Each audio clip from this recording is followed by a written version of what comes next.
Hello viewers, welcome to coffee with share Guru. हम फिर से हाजिर हैं आपके साथ और हमारे गेस्ट के साथ। Welcome to the show mister Joydeep. Thank you. Mister Joydeep, हमने बहुत सारी म्यूचुअल फंड की चर्चा की है अभी तक, पर सेबी ने फिर से एक गाइडलाइंस इशू की है। उस गाइडलाइन को लेकर इन्वेस्टर भी थोड़े परेशान हैं। तो ऐसा माहौल जब बनता है तो किस तरीके से स्टेप्स लेने चाहिए? जी, पहले तो ये देखते हैं हुआ क्या है। तो हुआ क्या है, ये जो मल्टी कैप कैटेगरी है, ये मल्टी कैप कैटेगरी में पहले का रूल क्या था, सेबी का रूल क्या था कि 65% और more in equity stocks of any description, आप कोई भी इक्विटी में लगा सकते हैं। उसका वो था मल्टी कैप फंड। 65% और more in equity stock, 35% could be in debt, could be money market, could be any equity stock. अभी हुआ क्या है, सेबी ने कह दिया है ये मल्टी कैप जो है, इसका मिनिमम 25% लार्ज कैप में, मिनिमम 25% मिड कैप में और मिनिमम 25% स्मॉल कैप में। तो 25 25 25 75% इसमें हो गया, लार्ज मिड स्मॉल। और जब 25 बचता है वो कुछ भी कीजिए, डेट मनी मार्केट या इक्विटी स्टॉक, आप कुछ भी लीजिए। जैसे आपने कहा कि परेशान है, तो इन्वेस्टर परेशान क्यों है, इसमें इशू क्या है, मुद्दा क्या है। इसमें जो फंड मैनेजर का फ्रीडम था, इसमें जो फंड मैनेजर का फ्लेक्सिबिलिटी था, वो खत्म हो गया है। क्योंकि सेबी ने बांध दिया है 25 इसमें, 25 इसमें, 25 इसमें।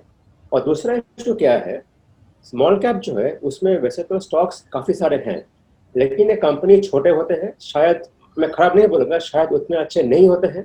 और इसीलिए मार्केट में लोग परेशान हैं कि फंड मैनेजर का बहुत एक कंपल्शन आ गया कि मिनिमम 25% ये स्मॉल कैप में लेना ही है। तो ये है परेशानी का कारण। मिस्टर जी। जॉय के पहले ये 65% था और अब बढ़कर ये 75% हो गया है। अगर हम कंपैरिजन करें, जैसे multi cap fund was a preferred fund for every investor, क्योंकि वो देखते थे भाई हमारे पैसे जो है वो एक मल्टी कैप फंड में लगे हुए हैं, ना कि कोई लार्ज कैप या थमेटिकल फंड्स। क्योंकि थमेटिकल फंड्स तो ज्यादा कर ऑप्शन में नहीं आते हैं लोगों के साथ में, जब इन्वेस्टर अपना पैसा लगाना चाहता है। तो अब हो सकता है ऐसा कि काफी सारे म्यूचुअल फंड हाउस अपनी स्कीम को ही बदल दे, जैसे मल्टी कैप से वो थमेटिकल फंड्स पे आ जाए। जी, पहले देखते हैं कि ये जो है ना, सेबी ने ऐसा क्यों किया। सेबी का भी एक कहना है, उनका कहना है ट्रू टू लेवल। उसका मतलब है कि आप जो कह रहे हैं कि ये फंड ये है, वैसा होना चाहिए। तो अगर आप देखें तो मल्टी कैप फंड्स जो है अक्रॉस द इंडस्ट्री, कुछ 80% जो है वो लार्ज कैप में ही लगा हुआ है। तो सेबी का कहना है कि अगर ये मल्टी कैप फंड है तो मल्टी ही होना चाहिए, आप तो लार्ज कैप में 80% लगाएं। लेकिन जो मेरा मानना है, what SEBI could have said is कि कुछ एक लिमिट डाल दीजिए, कुछ 50 या 60% लिमिट लगा दीजिए, उसके बियॉन्ड नहीं कर सकते। जो आपने कहा थीमेटिक नहीं, थीमेटिक अलग कैटेगरी हो गया। अभी जो हो सकता है इंडस्ट्री में, या तो फंड मैनेजर जो है वो लार्ज कैप थोड़ा बेच देंगे, थोड़ा स्मॉल कैप ले लेंगे।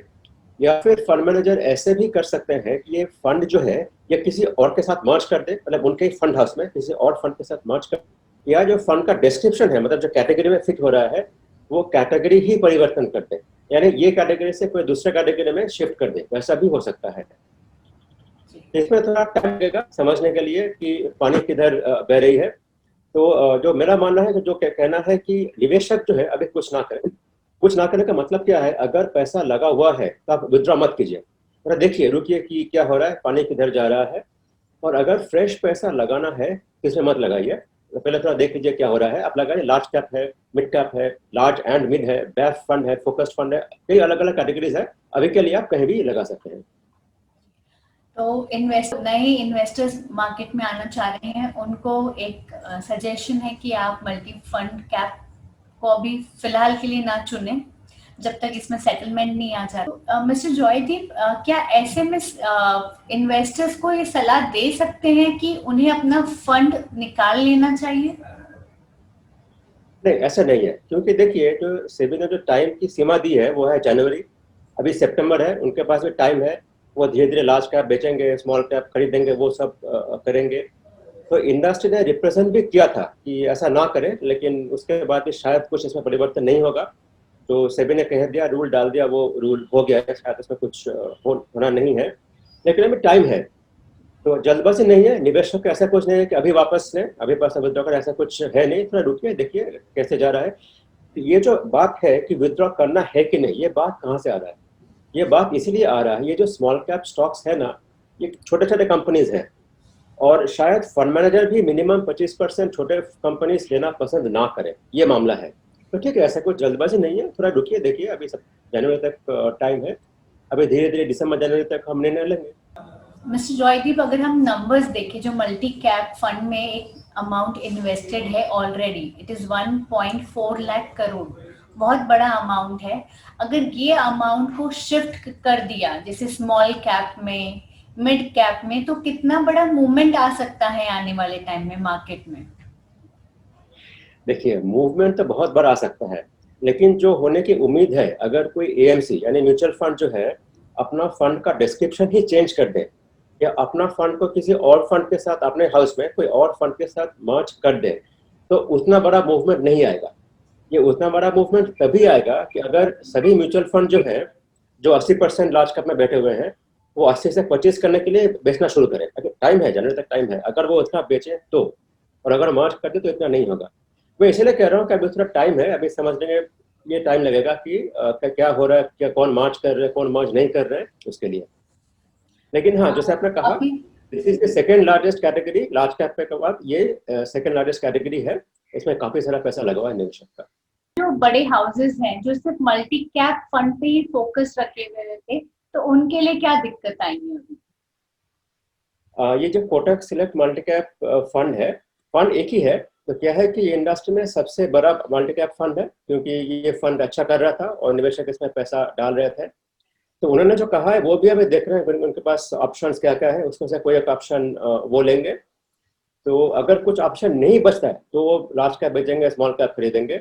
लेकिन ऐसा भी हो सकता है वो किसी और फंड के साथ मर्ज कर दें, या फंड का डिस्क्रिप्शन ही बदल दें, क्योंकि वो भी नहीं चाहेंगे बिजनेस के हिसाब से निवेशक का पैसा वापस कर दें। व्यूअर्स हैं, वो किस तरीके से स्टेप बाय स्टेप ये पर्टिकुलर गाइडलाइंस को कैसे फॉलो करना चाहिए, और फिलहाल जो निवेशक ऑलरेडी हैं मल्टी कैप के, उन्हें क्या करना चाहिए, और जो नए निवेशक हैं उन्हें क्या थमेटिकल फंड्स जैसे ऑप्शंस चुनने चाहिए? पहली बात तो ये है, ये गाइडलाइन समझने के बाद जो है, एक्चुअली ये रिस्पॉन्सिबिलिटी है फंड मैनेजर का। हमें जो है, मतलब निवेशक को जो है, हमें we have to be only aware कि क्या हो रहा है। तो लेटेस्ट गाइडलाइन जो है, सेबी ने कह दिया कि मल्टी कैप फंड में मिनिमम 25%, लार्ज कैप में मिनिमम 25, मिड में और मिनिमम 25 स्मॉल में, ये फॉलो करना है फंड मैनेजर को। हमें ये जानना है कि क्या रूल क्या है। थीमेटिक जो है, ये क्या है ना, बहुत ही स्पेशलाइज्ड फंड होते हैं, कोई एक सेक्टर या कोई एक थीम पकड़ के इन्वेस्ट करते हैं। अगर निवेशक को ये समझ में ना आए तो मैं तो कहूँगा इन्वेस्ट ना करें। जो रेगुलर कैटेगरीज है, ठीक है, अभी मल्टी कैप में थोड़ा कंफ्यूजन, परेशानी ऐसा आ गया। जो लार्ज कैप है, मिड कैप है, लार्ज एंड मिड कैटेगरी है, या फिर आज भी कुछ ऐसे कैटेगरीज बचे हुए हैं जिसमें फंड मैनेजर के पास फ्लेक्सिबिलिटी है। जैसे मान लीजिए ELSS, equity linked saving scheme, जो टैक्स के लिए एलिजिबल है, एटीसी के लिए एलिजिबल है। तो ईएलएसएस फंड में अभी भी फंड मैनेजर के पास ये फ्लेक्सिबिलिटी है, वो निवेश कहाँ करे। तो निवेशक जो उसमें भी लगा सकते हैं, टैक्स बेनिफिट भी है, और फंड मैनेजर के पास ये फ्लेक्सिबिलिटी है। लेकिन हाँ, एक बात है, ईएलएसएस में 3 साल का लॉक इन है, ये समझ के निवेश करना है। जी, तो मिस्टर जॉयदीप ने बहुत ही बेहतरीन तरीके से इस गाइडलाइन के ऊपर अपना ओवरव्यू दिया है, और आई थिंक आपकी सारी क्वेरीज टेक केयर हो चुकी होगी। अगर इस पर्टिकुलर गाइडलाइन को लेकर आपके कोई भी सवाल है तो अपने सवाल नीचे इनबॉक्स में जरूर हमारे साथ शेयर करें, हम आपके जवाब देने फिर से हाजिर होंगे हमारे गेस्ट के साथ। So thank you for joining us mister Joydeep. Thank you, नमस्कार। So please like and subscribe Coffee with Share Guru for all the latest updates.